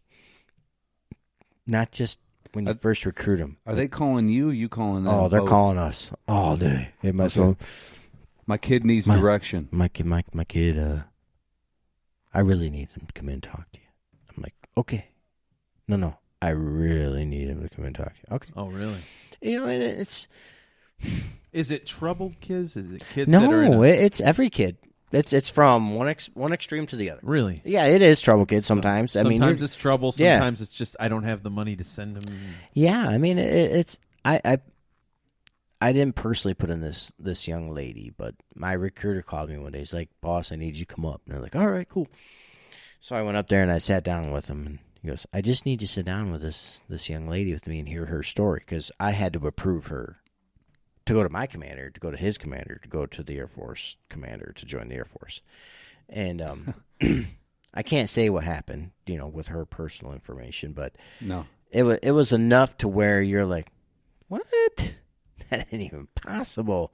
Yeah. So put this scenario. You're living homeless, yet you have parents. So you're living homeless. You do something wrong, but it was for a good reason, Okay. theoretically, right? Right. Right. Because somebody was trying to do something bad to you, so you did something to them to prevent something bad from happening. Yep. And now you have that law violation, and you're still living homeless in your own car, and all you have to your name is your driver's license and a little bit of money. And she came to you. She came to my recruiter. Yeah. Well, Right. she came to you guys. Right. Yeah. And she's like, I need it. I need help. I need it. Yeah. Wow. Right? I need help It's a smart to smart survive. girl. To survive. Yeah. Right? Not this. We're not talking about joining for dreams and as No, this is survival. This is survival. This is, I have nothing left in life, and I'm scared. Right? Right. Now, we're dads. Right? And I'm sure even as a man, you can understand the fact that when a young lady needs, she's in her early teens, she's not even 20 yet, and she's crying in front of you, smells like BO because she hasn't had a shower, and she's not totally feminized, right? You know what I'm saying? Because she doesn't have all the luxuries of being able to do everything as a normal young lady. She lives in a car, and my recruiter said, "Boss, we got to get her in the Air Force." And I'm like, "Man, I don't know if this is going to happen." I said, "That's a pretty hefty violation she has." So, my commander at that time called me texted me through Facebook maybe a month ago and asked about her. Really? Yeah, no lie. No kidding. And she's doing great in the Air Force right now. By the way, we got her. She's in the Air Force. Good for you guys. But that waiver nice. action, it's called a waiver, right? You have to get a waiver for medical law violations, whatever it may be. But I had to so every time that I say Sergeant Hitchcock says that this person is worth a waiver, I put all my stripes and my career on the line for that person. Really? Really? So it's a big deal. That's a big deal to put your neck out for that person. Right. Yeah. To put your stripes out? Yeah. I'm putting my entire career on the line for every applicant I put in the Air Force. And the recruiter is. Because we've sat down, the recruiter does his interview, and he has to do the basis of, right? Yeah. Do I think this person is worth putting in the Air Force? Right. Or not? Because you have to think, right? There are some points at which you have to make the decision. Like earlier we were talking about, right. Can you make, on a clean green person, no. But if somebody's a waiver, they do. You have to make the decision of whether or not you're going to put your reputation on the line for that person. Right. So you do your interview. And then the recruiter brings that interview he does with that applicant and brings it to me. And then I sit down with that person and I have a sit-down, one-on-one, heart-to-heart interview about life, about everything they've done, about what they want to be, where they want to go, what they've done, why do they think the Air Force should let them join. Yeah. And I will tell you, this young lady, she had nothing. Yeah. She had a high school diploma and a passing ASVAB. She had nothing else but a desire to be better. And she's still in the military. Right. So when I went to my commander at that time, and it's a face-to-face meeting with your commander. I mean, it's from enlisted E7 to an O. Yeah, tell me about this applicant. So, I don't know, when you get to the end of your career, you know what I'm saying? You look, it's kind of like when a president gets to the end of his career and he gets to pardon those 5 people, right? Or whatever his number is. Oh, yeah, that's a good point, yeah. It's like you get to give chances, the second chance. Why doesn't everybody deserve a second chance? Yeah. You know what I'm saying? Yeah. I think we all do. I'm a firm believer in that. And so when I brought this young lady to my commander, and we sat there and we talked. I mean, we talked as enlisted, and then we talked as men, and then we talked as fathers. And I think the father conversation is where we met. Yeah. Yeah. That got you over the hump. I think it is. Because when I looked at the young lady, and I looked at my commander, and I said, look, she's somebody's daughter in a hard spot. Yeah. She needs a lifeline. Yeah. Who are we to deny this lifeline? And I looked at him and I said, hey, I'm willing to put everything on the line on this one. Really? Yeah. Okay. That's how strong I was for her. And it worked. You knew you had a gut. You just have that feeling. Yeah. There's some feelings where I'm like, look, 50-50. I'm like, hey, sir, you know what? I'm not going to give you the all-go on this one, but... You fought for this one? Yeah. If we need to make goal, this is the guy. You know what I'm saying? Because there is a goal. There you go, Sean. You always had a chance. Yeah. Hey, there's a lot of those. I'm telling you what. If you want to join the Air Force, do it at the 15th of the month. Just Quotas are coming. Quotas are coming. Yeah. If you haven't made goal by the 15th, you're scrapping for something. But no, I mean it's. That's really a cool story. Yeah, honestly, I mean, that's. I've got amazing. about, I could count in one hand how many of those I have. Now let me ask you a question. Let me jump back. Did you ever get a chance to go back and talk to the guy with the cowboy hat after you were enlisted for a while? Did you ever? Sergeant Whitaker. You never got to see him. I wish he hears this today. Yeah. Well, we got a surprise for you. He's walking through. Just kidding. I know, right? Whoa! He's here. This is the Maury Povich. This is the Maury Coming Povich show. No, Tech Sergeant Whitaker. Tech Sergeant Whitaker. I just want to say thank you. That's awesome. I mean, if I could see him today, I would shake his hand. Yeah. Probably cry. Hey, did you guys see that meme with a veteran, the two buddies meeting each other, and they're hugging? No. Like when one guy meets the other guy. You guys got to look that up. It's on Facebook. Really? It's where two veterans that were in the military together, and they finally meet up after a long time apart. And it's kind of sappy, but the two guys are just like hugging each other and crying and that's crying great. and hugging each other. And you know, when you are the key responsibility for somebody's life changing, it's amazing. Yeah. I mean, it really is amazing. I mean, my wife's a teacher, and she changes lives every day. Right. You know what I'm saying? And I can't remember, though, when growing up, I don't know any teachers that made a significant impact in my life any more than my recruiter. My recruiter was a soul changer. You know, his Sergeant Whitaker. Sergeant Whitaker. So if you're out there, Sergeant Whitaker, message us so we can hook you up with. This is what we'll do, Sergeant Whitaker. If you're out there, there we go. and you find us, just send a message to us, and we'll do a Zoom with all four of us. At the same Absolutely. time. That'd be cool. That'd be a really good. I hope he's still alive. Yeah. You know what I'm saying? Well, Because you never know. it's been We don't- 24 years. I Yeah. mean, you figure he was my age when he was recruiting, so he's probably in his 20s. Yeah.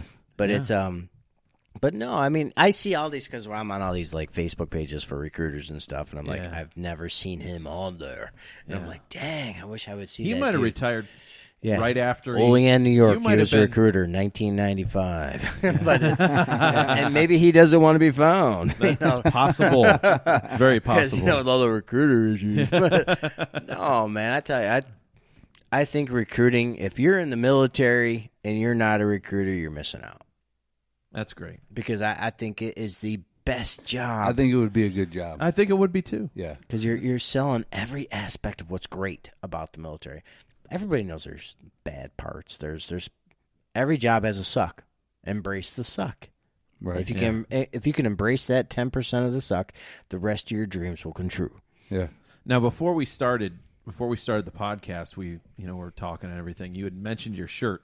Do you want to mention what you have there? Sure. What is it? It's 22 a day. Veteran Lives Matter. Right. Can you talk about what that is? Yeah, for sure. Well, your wife made this shirt. Thank you very much. That's right. Jen And, B's Creative Creations. that's I have to right. Put a Yeah. plug in there. That's right. So, I was sitting there on Facebook one day, and one of my buddies challenged me. It's 22 push-ups a day for 22 days. Yeah, I've seen it. Because 22 veterans commit suicide a day. Yeah, and I know this is something you really wanted to talk about. Yeah. It's I don't care who commits suicide. It's horrible. But for everybody out there that's having a hard time, we love you. You don't need to do it. You know, it don't matter what it is. Call us. Sit down. There's so many outlets. The VA senators, friends. I'm on there. Reach out to Laid Back and Lazy. We will hook you up with Scott. Yeah, look me up, man. Scott Hitchcock. I'll give out my damn phone number. I don't care.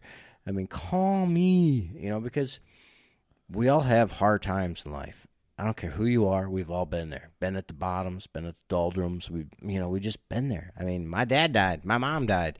I mean, I had a horrible divorce. I mean, I went through crap that was bad. And you think stupid stuff.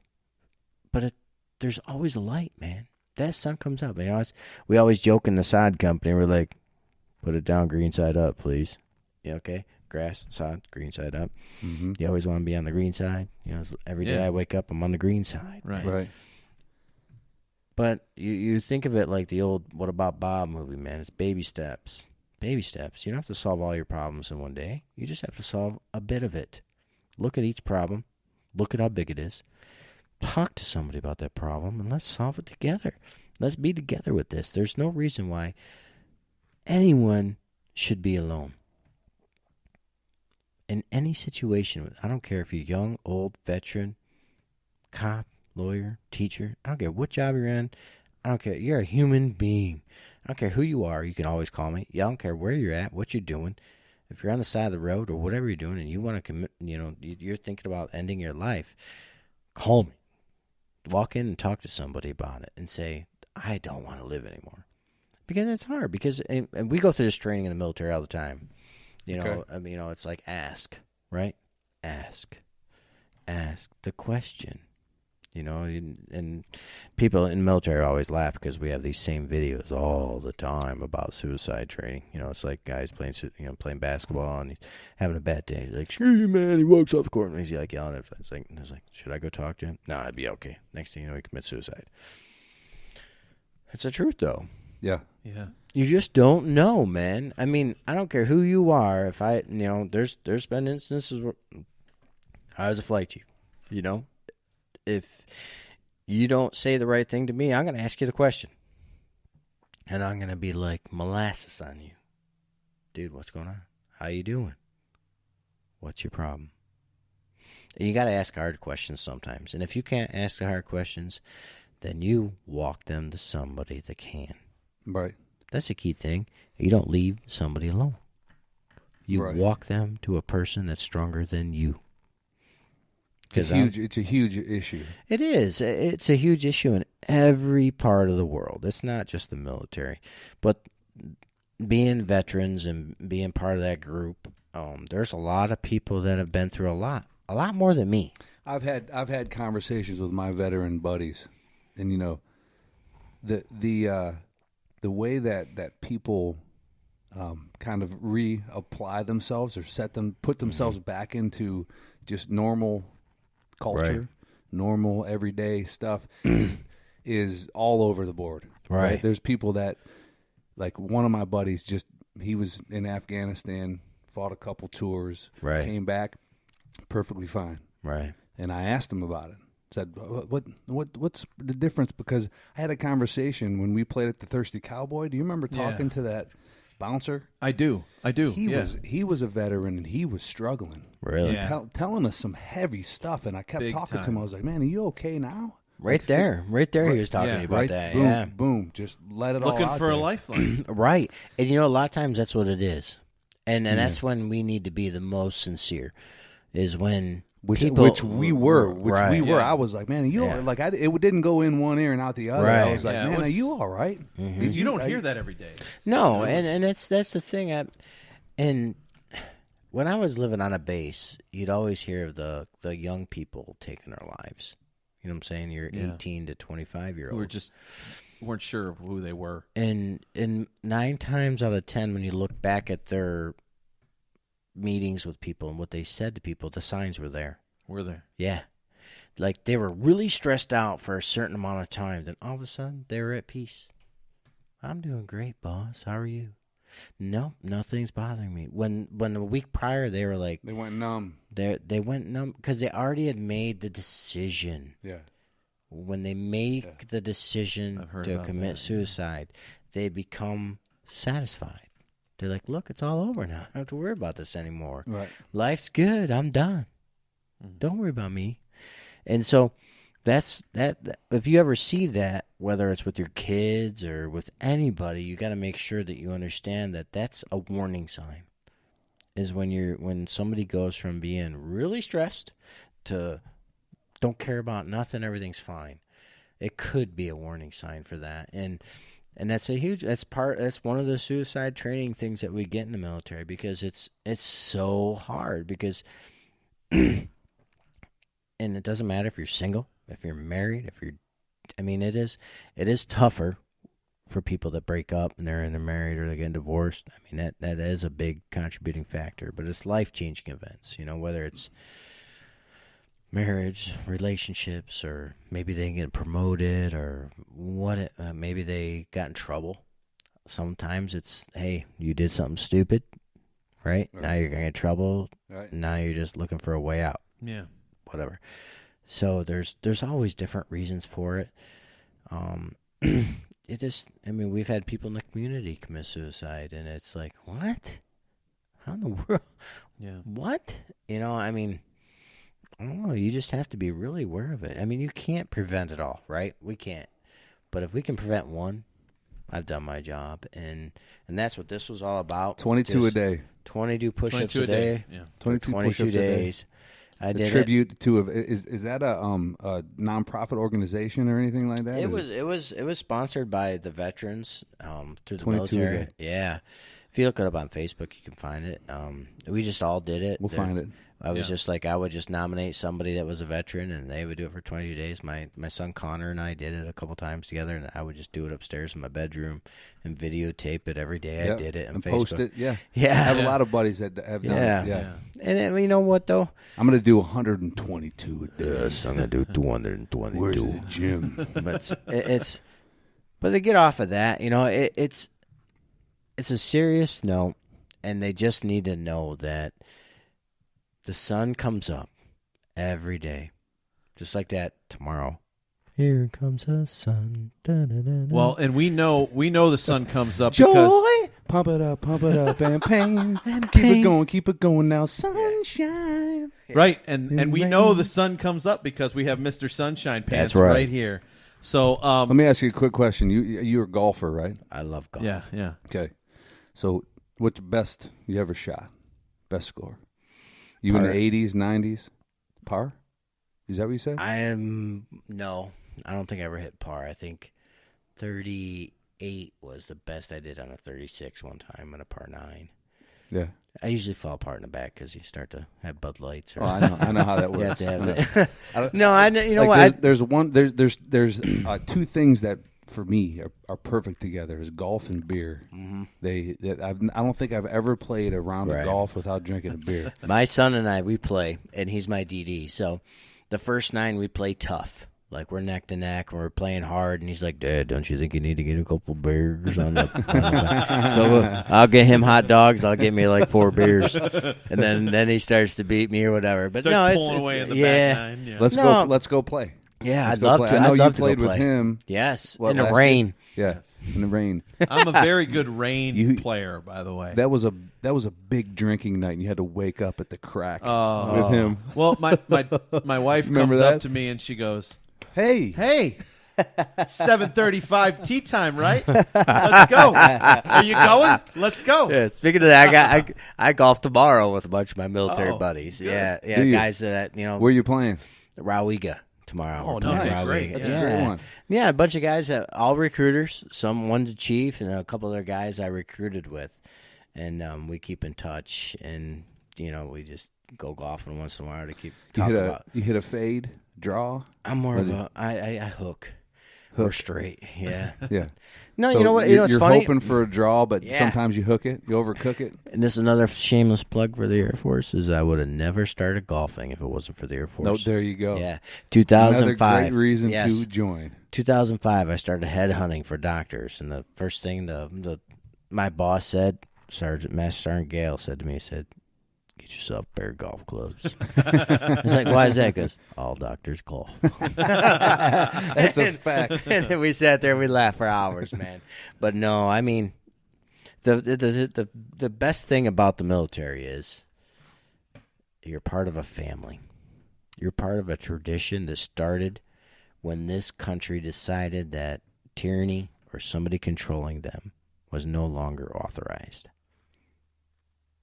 Mm-hmm. Yeah. Back when the first person said, "Let's sign this Declaration of Independence. We're done with this crap. Let's do this." Right. So every person after that day that joins the military is part of that fame, part of that sincere service to this country, the devout people that say the republic, the independence, the freedoms that we live in every day of our lives. And you don't know this, and whatever, if we stop here soon or whatever, you don't realize how good we have it. Right. You don't. You can be in the worst place in the United States of America, and it's not as bad as the best place overseas that I've been. Yeah. I mean, you might go to an island in St. Lucia or something, that's great. But that's I'm not talking about that place. I'm talking about every Asian country, every European country. And only the people that have been in the military and served us and sacrificed their time their lives for us can really understand that. Right. And Scott Hitchcock, we really appreciate you for coming on, and we want you to come back and just be a part. Maybe you can three more questions for you. Oh, he's got 3 more. How many times have you heard, "Get to the chopper"? 0. Okay, what's the next Have one? you Except ever for the movies. Have you ever felt a little bit like John Rambo? Yes. Definitely. Yes. Third one, have you ever ordered a Code Red? No. Thank you. He can't handle the truth. Scott Sunshine Hitchcock. That's Man, right. we appreciate you. Sunshine. We appreciate and you so rain. much. Thank you very much. Very for much coming on. No problem. respect Pleasure. and appreciation My pleasure. to you, Thank you. and everybody. Yeah. Oh, yeah. Awesome guy. God bless you, and God bless the United States of America.